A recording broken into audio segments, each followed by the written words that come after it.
Welcome back, everyone. You'll notice I am in Czech again, but no ordinary Czech. I am in Tartan, almost Tartan, I think, and that's because we are in God's country. We're in wonderful Scotland with this gentleman here, Donald Skinner Reid.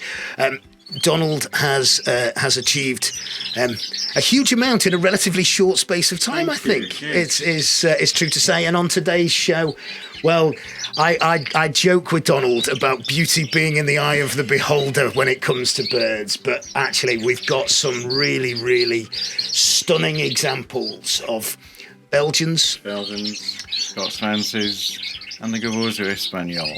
the Gavoso Espanol, which I have to say is in the eye of the beholder. The Scots Fancies I can understand, and the Belgians I can really appreciate. The Gavosos... Well, they're a different taste. They're They're a different taste. Let's be really kind. They are a different taste, but they're a challenge, I guess. And there's something about them which has caught your eye. I think people think they're more of a challenge than they really are. At the end of the day, they're just canaries. And they're a 1982 mutation developed and I think approved by Common 82. So they're not that odd. Kev McCallum has judged a show in Spain where there were 360 of them. They're rare in the UK. I can think of about 6 breeders in the UK. But they're a lot hardier and they're a lot better than most people would actually imagine. Going to take Donald's words for it on that. I've got to take Donald's words. Hardy. Anyway. Well, what's interesting is I initially asked Bo Pelation, who has led the field in bringing them here, if they needed any heat, and he said, well, they quite like 10 degrees. Well, they get that most of the time here, but this is Scotland, and they don't get it all the time, and it can be May before we get 10 degrees here. So there's a little attic heater here that heats the room at about that temperature, but odd enough, the ones that have been bred here seem not to be too bothered about the cold, but they're in the warmest corner of the room, so they don't get any drafts there. I don't put them in the aviary. Well, more on the aviary later. As always, everyone, grab yourself a cuppa, sit back and enjoy what is going to be a real special episode. So, Donald, you are, a world champion, with an. Was the Belgian? Belgian world champion. Your introduction with birds, it's an interesting story, and it's I think it's fair to say that the canaries are something that's evolved over years, but they weren't your first experience. No, they weren't. I have no idea where my love of birds comes from. Nobody in the family was interested. I think my mother had a pet canary when she was a child, but we're talking about the 1930s, and everybody probably did. But when I was 12, I decided I wanted to keep birds, and I had an indulgent father who agreed to get the local joiner to build me an aviary that I drew. And it was in a question of where you could buy stock. And there used to be, anybody who knows Edinburgh, Montrose Terrace, there was an Italian chap there ran a pet shop, and it was beautiful. And he wore a brown overall, as all the pet shop owners did in those days. And I think he must have been the one that put us on to Edinburgh Zoo selling its surplus budgies. I could probably take you in the zoo to where the budgie aviary was. And I remember buying an albino budgie there that I called Blanche. I was a child. And she was a bit of a killer, so we had to get rid of her. I think she ate some of her youngsters, I seem to remember. But I kept budgies for years, and then schooling takes over and you had to concentrate a bit more, and I didn't have the same time, but I bred budgies really through until my 20s. I did exhibit, but I couldn't get the exhibition budgie to breed, and we're talking about the 1970s here, but I just couldn't get them to breed. And then over my lifetime, I've kept a whole range of birds, and I did have canaries, but I had been at Life Coach in 2001, I think, 2 maybe. And she said to me, every time you talk about beauty, your whole personality lights up. And I thought, okay. And I was in the habit, weirdly, of going into pet shops just to have a look around.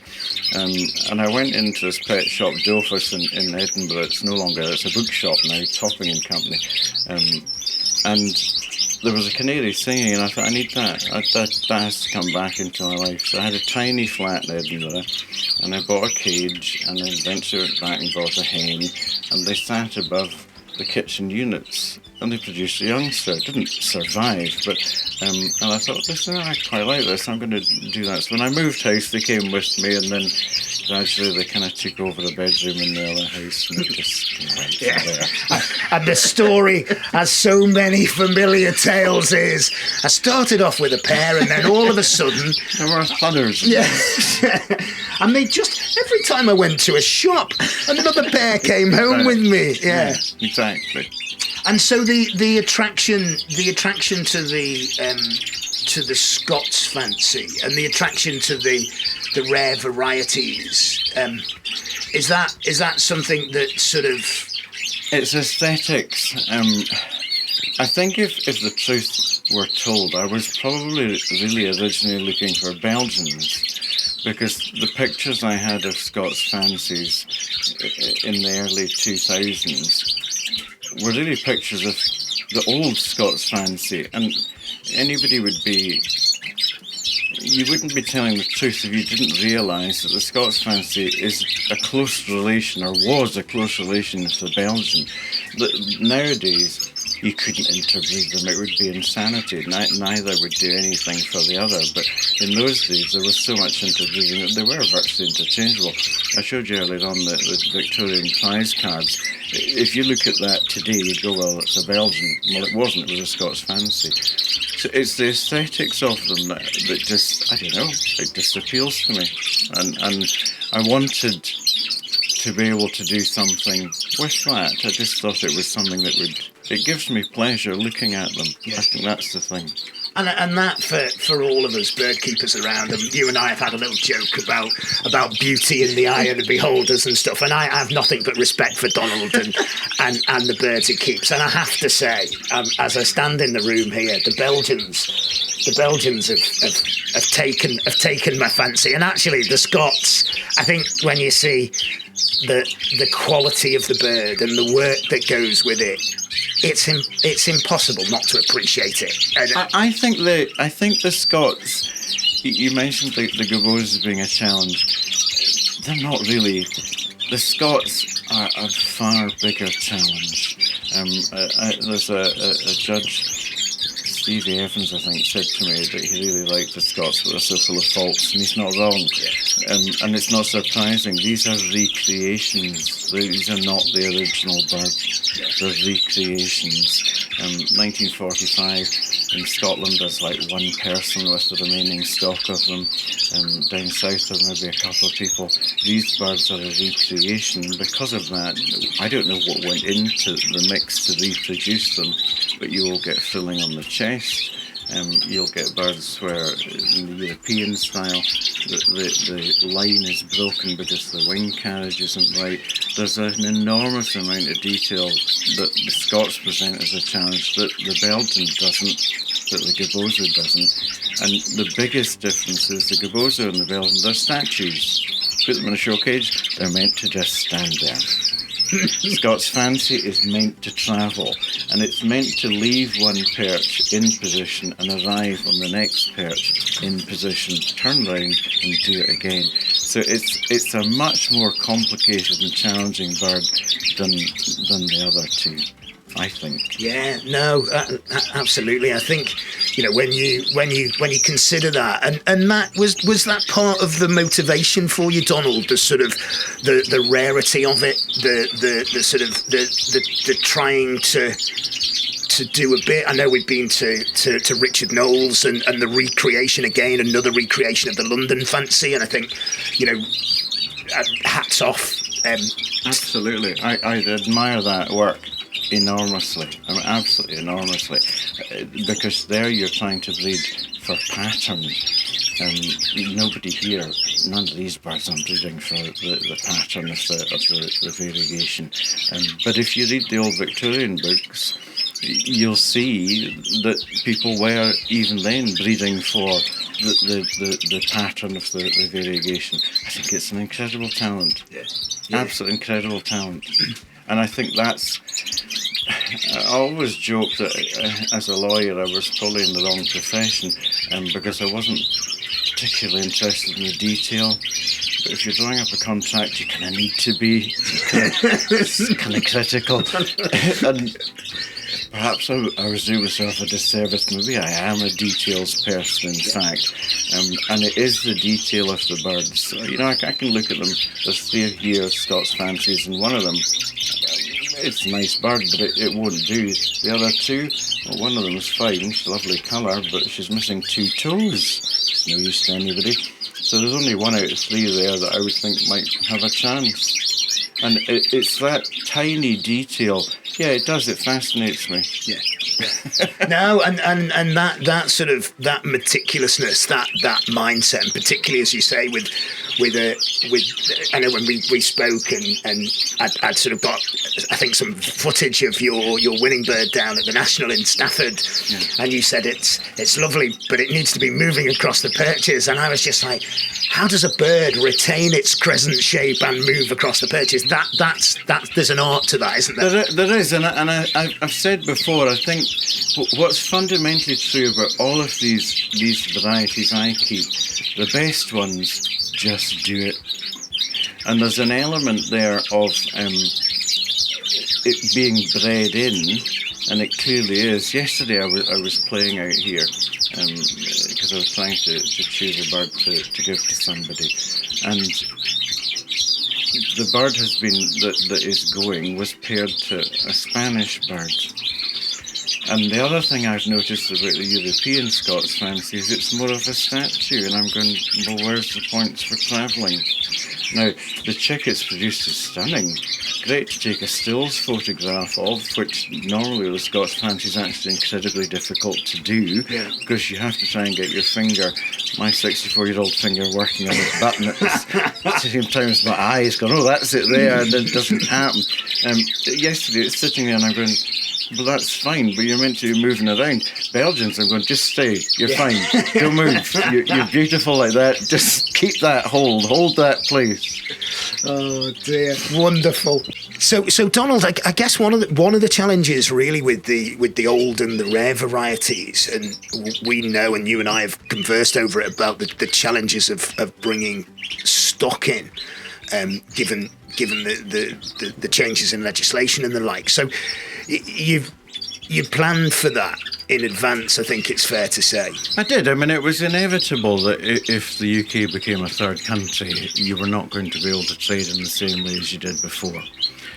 Personally, I think it's a tragedy. When you read some of the old books, and one in particular, I think Blackstone, where he talks about which hotel to stay in Antwerp because the staff will bring local breeders to you to choose birds. It's a trade that's gone on for centuries. It's utter insanity to be put in the position that we're in. We can't go back to a world show. I can't take birds to Golden Ring. I mean, this is bonkers. For what? So, yeah, realising that this was inevitable, I decided to put out feelers to bring stock here while you could. And certainly my experience of travelling on the ferry to Newcastle from Amsterdam was that I could have brought back a golden eagle and no one gave a toss. My favourite story about that was going out to the Golden Ring, and I think it must have been 2017, and the check-in girl at the ferry said to us, "You've got pets?" And Scott was driving the car. I said, "Yes." "What are they?" "Canaries." "Is that a dog?" And we said, "No, it's not a dog, it's birds." "Oh, are they in cages?" And I felt like saying, "Can you see them flying around the car?" No one was interested. This is a hobby, for heaven's sake. It's not international trade, but it's become international trade. So yeah, I bought the first Belgians in 2015, I think, at the Golden Ring, and bought birds subsequent to that once I knew some of the breeders there. And my favourite breeders there, the 3 of them, Patrick Teichmann, Andre van den Einde and Bart Dupont. It's their lines that are largely here in the Belgian. I've enough outcrosses to see me through for a decade, and given that I'm 64, well, maybe that'll do.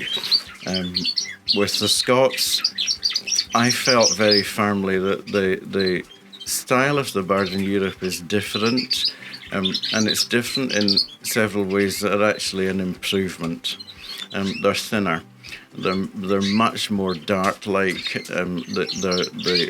You're looking for a curve on the inside as well as the outside. It's got to match. It's a banana. It's not a banana with a fat belly. It's meant to all be the one thing. And so there was a quality there that I wanted to be able to bring in. And I sourced through Andre birds from a chap, Guido Mertens. And Guido's been highly successful. Now, the only problem with Guido's stock, which I think he might have acknowledged himself in a conversation that Kevin Callan reported to me, Guido's birds were being disqualified because people thought they were being colour-fed. Not colour-fed at all, but there's a lot of cinnamon in the blood. And that produces a colour, there's one here, which to my eye looks like buttercup. But if you're not used to seeing that colour, you're going to go, what on earth is that? It's not the right shade.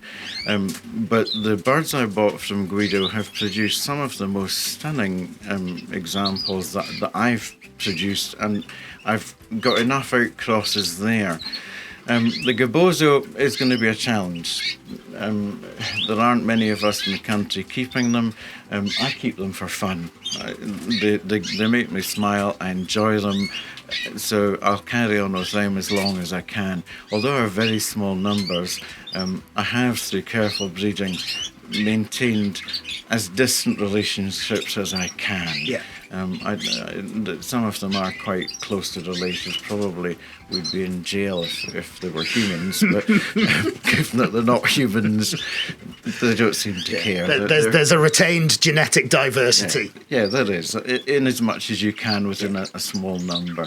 And we just have to work with what we can there. But it is what it is. I hope things will improve and change, but who knows? Yeah, I think there's sort of the sadness that, and the sadness of it is when you look at, varieties of this. It is about that genetic pool, and particularly with the old varieties, as you've talked about in the rare breeds, is the fact that the volume of both the availability of stock and stock of quality in the UK mainland, and then the number of people keeping them, and it almost becomes a self-fulfilling prophecy for the breed. And that would be, we talked off camera about the Lancashire going, and we talked just before about Richard Knowles and the guys there trying to recreate the London fancy. It would be a crime, wouldn't it, to lose some of these varieties? Well, yeah, I agree. I mean, I think you spoke earlier on about my introduction to birds. I do remember reading this book and looking at pictures of this was the now extinct Lancashire and thinking, gosh, how on earth how does that happen? Well, you can see how it happens, and in a hobby which sadly seems not to be attracting as many young people, and certainly not as many kids as it did when I was young. I mean, there were juniors when I was young. You can see how that happens. But the Lancashire, that did strike me as a child, that here was something that had gone extinct. Now, I know it's been recreated, and some of the birds I've seen are beautiful. It's not actually a bird, oddly enough, that I particularly like. But to me, it's not... doesn't have a shape that I can register with, which, given the Gabboso, hey-ho. And it's a big bird, and I like the crest. And again, there's very few people keeping that. That you can see how a lot of these birds could be lost again. And I think that's sad.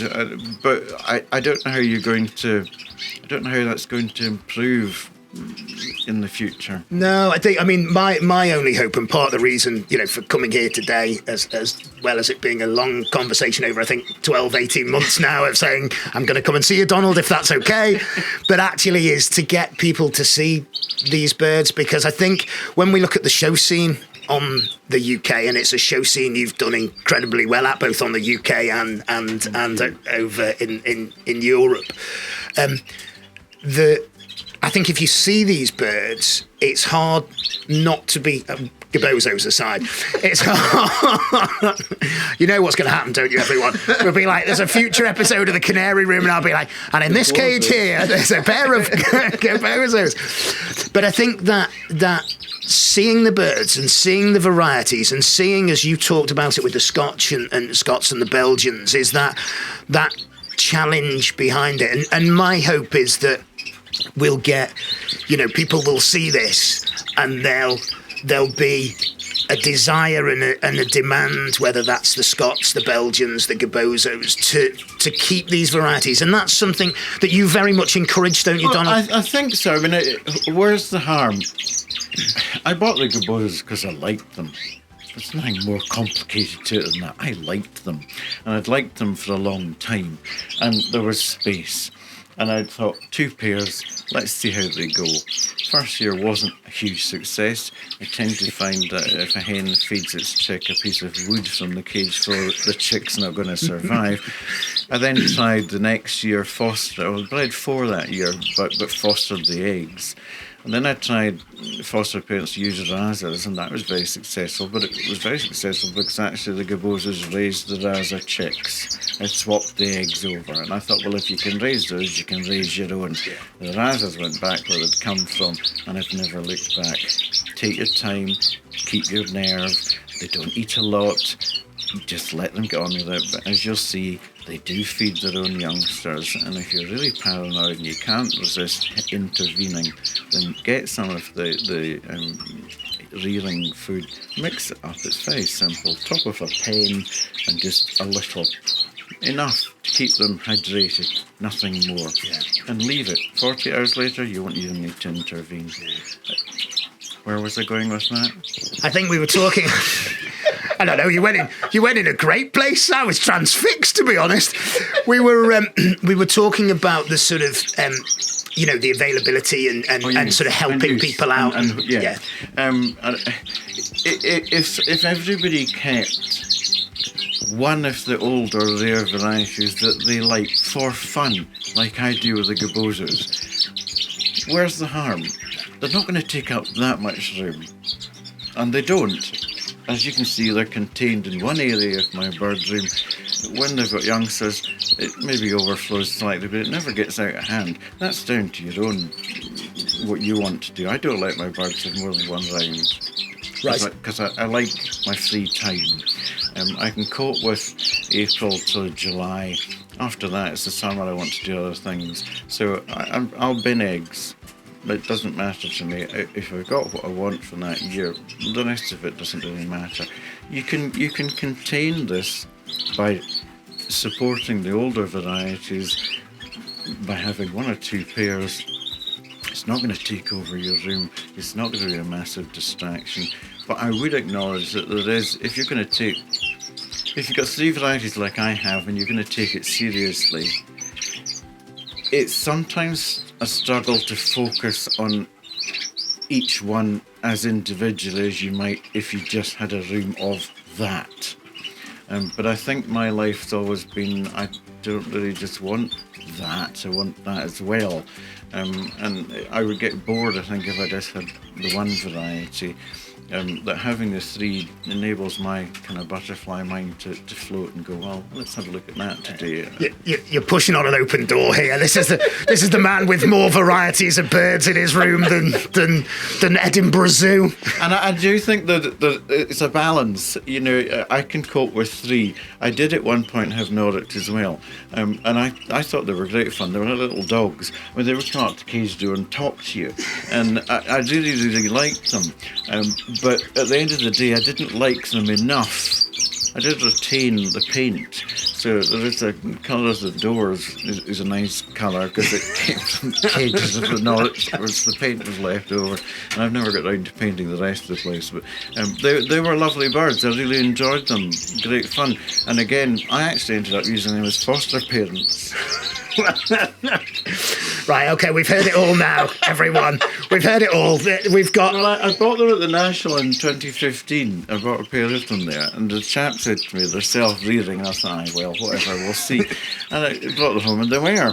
And he's a chap called Drew Bartley, he lives in Fife, and I went over to visit him to buy some more a couple of years later, and he has a garden full of Norwich canaries, and I guarantee you every single one of them will rear its own. That's no mean feat at all. So, Donald, the room. The room is affectionately known as the Taj Mahal, and it's lit by a couple of really nice, and it's actually lovely to see the natural light in here of a couple of roof lights, and then you've got a sort of a collection of cages, and the outside aviary, which for sort of posture canaries and type canaries, you've got a budgie aviary. Donald, what's going on? No, I have. When we moved into this house, there was a little garden shed here, and the birds had been in a bedroom in our old flat, and they had to go somewhere because we'd downsized considerably. So the shed was there, so we bought the house. But the shed was on its last legs, and it was a conventional garden shed with a window. And it was dark. I mean, you would come in and it would actually be quite dark in the room. It wasn't insulated, so in the summer you would come in and the youngsters would be sitting in the nest with their heads hanging over the edge of the nest because it was so hot. And in the winter, even I couldn't work outside for any time because it's too damn cold. Anyway, I knocked it down and I had this place built where I went up in height. And I borrowed an idea from a friend whose bird room I'd been in before to light it from the roof. It gives you natural light. And there aren't really, there's a couple of darker areas, but there's no dark area within it because the light's coming directly down. So you're not as affected by the weather as you would be otherwise.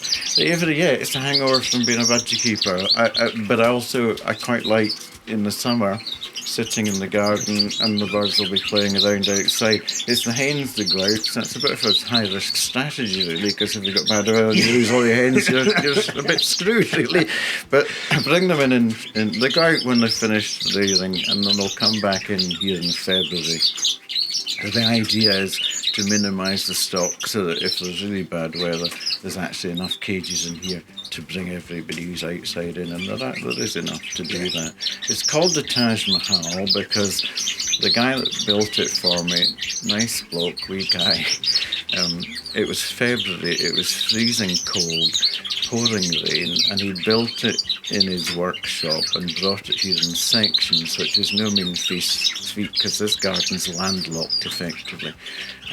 And he said he would put it up in 2 days. So the house had 35 cages in it full of canaries in the bedroom and waiting for this to be built. And I was still working full time at that time and working from home. My secretary said to me, "What the hell is he building? The Taj Mahal?" And the name stuck. And it is the Taj Mahal, and almost as I'm intrigued by the bungee ropes on the ceiling and the cages. That's simple. Let's see if we can we try and mind your head. That's it. When you've got a Scotsman in here, and you hang it on that, the cage is going to move about. And because the cage moves about, the bird will move about. And this is not a statue, we've said that before, yeah. It's a bird that's got to move. And so they go on these. That's what happened. And then I try to get it back off that without ease. There we go. Well done, that man. That's why they're there. And the different, so there's different sort of cages. So you talked about with the Gabozos and the Belgians. And the Belgians are exhibited here in these square cages. I mean, that's just a conventional frill cage that anybody here would use. But you see that's got 3 perches. Interesting. So then you go, gosh, I really like these tunnel cages I've seen in Europe. So my friend Patrick Tishon gets the gentleman to make me 5 of them. Now, that perch is for a Gabozo. The Gabozo will lose points if it rests its back on the cage, and they like resting their back on the cage. So that's a perch, encourages the Gabosa to stay on the perch and be a statue. But this is a cage, conventional tunnel cage that you'll see in mainland Europe, and that's what the Belgian is exhibited in Europe. Right. The nearest you're going to get it to is a Yorkie cage, but the big plus it's got over most cages in the UK. Oh, look at that. Look at that. We'll get a close-up of that. So essentially, the bottom of the cage comes out, and it... Oh, I tell you what, if you don't need... Yeah, you don't need to try and get your hands in and... Gynecologist's hands, a friend of mine said. You have gynecologist's hands. And with the sort of old varieties and the different types of cages, is that because I know with the fifes, the art of craftsmanship of creating cages is a dying art, isn't it? It's gone. I mean, excuse me, we had a cage maker, Brian Tanner. Everybody will know Brian. He died in 2020, and I think he was the last all-wire cage manufacturer left in the country. I don't think people realise that. A number of the suppliers were selling cages he had made. And he had a great deal with us for the Scots Fancy Club. If you're a member of the club, you got a discounted purchase price. Well, nobody was making them. And the only place we could source anything similar was the European cage that's used for the border, it's used for the fife, it's used for the Scots Fancy. In dimensions, it's exactly the same as the original Victorian Scots Fancy cage, so it's bigger than the fife cage. These are fife cages that I use just as training. It's bigger than that, but it's also broader. But it gives the Scots more room. The Scots, one of the problems you see, and it's probably because of lack of a gene pool, they tend to get quite small. I remember ribbing Dave Hobart, he'd chosen Best Scots Fancy in a show and it wasn't mine, and I said, well, I know that you like a hozo. It's a big bird, it's meant to be 17 centimetres, it's not a small bird. It needs room to move. So the European cage was the only one we could find, made in Italy, as are so many things for birds. These cages are Portuguese. Trying to get things that are made here, that's an Italian cage. These are Italian cages. If that's where the things are made, that's where you're going to go and buy them. And if you can't supply show cages, no one's going to buy your birds. No. It's as simple as that.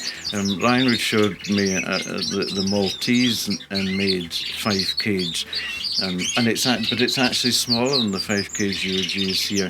And personally, I think the 5 kg is far too small for a border. I mean, the bird can hardly swing, it can hardly move in the cage. You need something larger. Well, that Italian cage does the business. Yeah. So, Donald, we can see you've got one of the Scots Fancies here in the show cage. She's moving. Is it a she? A she. She's moving from perch to perch, gracefully and holding a shape. So what are we looking for in this bird? Well, in fact, in some respects, we're actually looking for the faults, and they're relatively self-evident. There's filling in the chest. No doubt other people will see other things, and she has a tendency to drop her wings into a cake more than you would want. But the wings do need to try and follow the body line. This is pure European stock. Her father sadly passed away recently, but she is probably one of the best curves that I've produced in a very long time. I like her. Whether she'll do any good on the show bench might be a completely different discussion, but she certainly knows how to hold the position. And that movement that you talk about, that movement across the perches, and you can see it here as she moves from one perch to the other. She holds that crescent shape. She's travelling, and there are points. I can't remember the scale. I should do, but I think there's up to 25 points for travelling. This is not a statue. It's a live bird moving back and forward, doing a particular thing. The thumb movement at the side of the cage, didn't like that much, is to encourage them to move back and forward. So you're bringing the thumb up each time they're facing you, as it were, to get them to move back. That's what you're trying to encourage them to do. So if we're at fault with the last one, there are faults here too. I'm not keen on the little fins at the back of the tail, but in terms again of forming a circle, which is very nice. This is a cinnamon, you wouldn't think that, but I have a number of clear cinnamons. I know the cinnamon gives you the red eyes in the nest. Where she's better is she's got a lot of length, better than the other one in terms of length. So I think in your show with Shane, he'd spoken about, calm down, he'd spoken about different styles of greenfinch, and there are kind of different styles of Scots fancy here. I don't pull their tails. A lot of older fanciers pull the tails in the youngsters because you'll get at least an extra ½ inch in the length of the tail, and I don't do that. She will be better as an adult. But interestingly as well, if you look at the chest frilling there, that chest frill is in the form, in my view, of roof tiles. You get rid of that in the next generation by pairing her, if you have a cockbird that's got a what you would call a cow's lick on the chest. Somehow you pair those two together, that filling vanishes. I've no idea why. So again, probably not necessarily a showbird, but golly, good stock bird. They are daughters of the world champion, and I had them out in the aviary after one of them produced youngsters, the white one, but the yellow one didn't produce any youngsters this year. She did lay, but the cockbird didn't seem to know what to do. Statues, the course will move about, the birds will go down and eat and all the rest of it, but we want a rigid back. You want to be able to put a spirit level on that back. And the head depression is 85 to 90 degrees. It's not looking down. Jacques Prinsen, who's a Belgian judge, said to me on one occasion it's figure 7, not figure 1. And that's what you're trying to do. I like the buff here, but she has an inclination to bring her tail under the perch. But really, they're not bad. I could have done with better hens for the world champ, so I have a few this year, which hopefully we'll see how he gets on and produces something better for us again. They're thinner, but they're hens.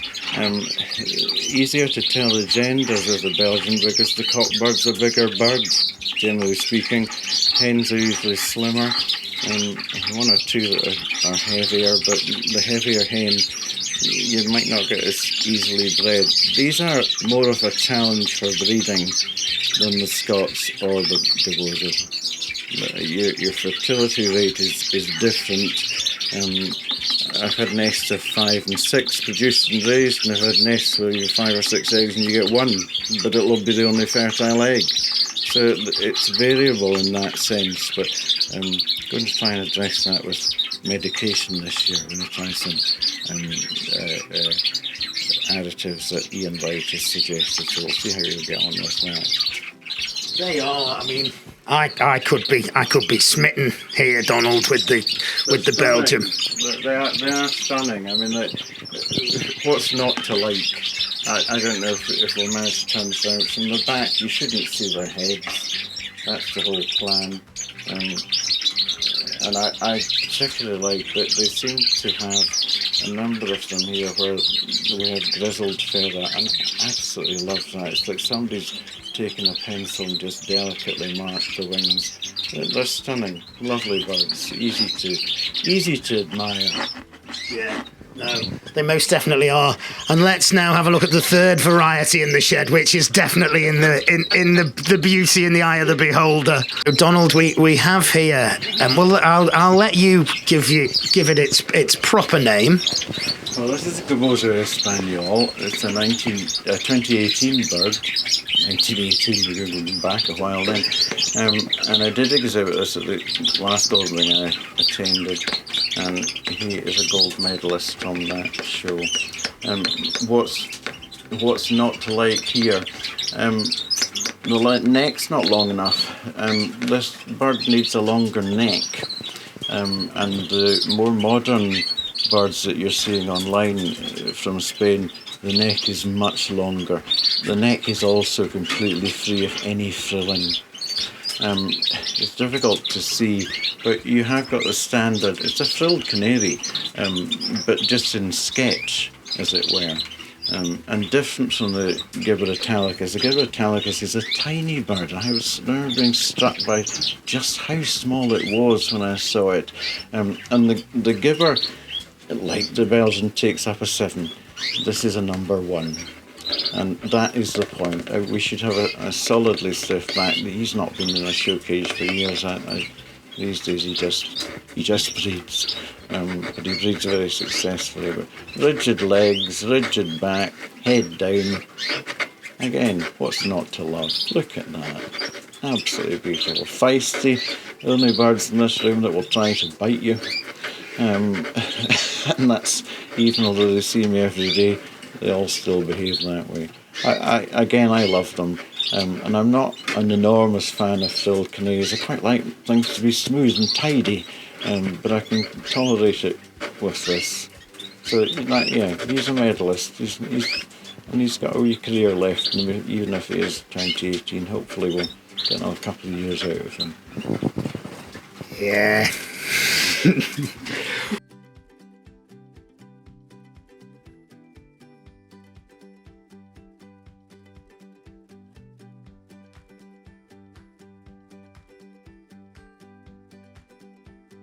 So, Donald, we've, I have to say, and I didn't think this were possible, but I am, no one watching this is going to be surprised. They'd be like, yeah, Matt, you're the only person in the room who didn't think that was going to happen.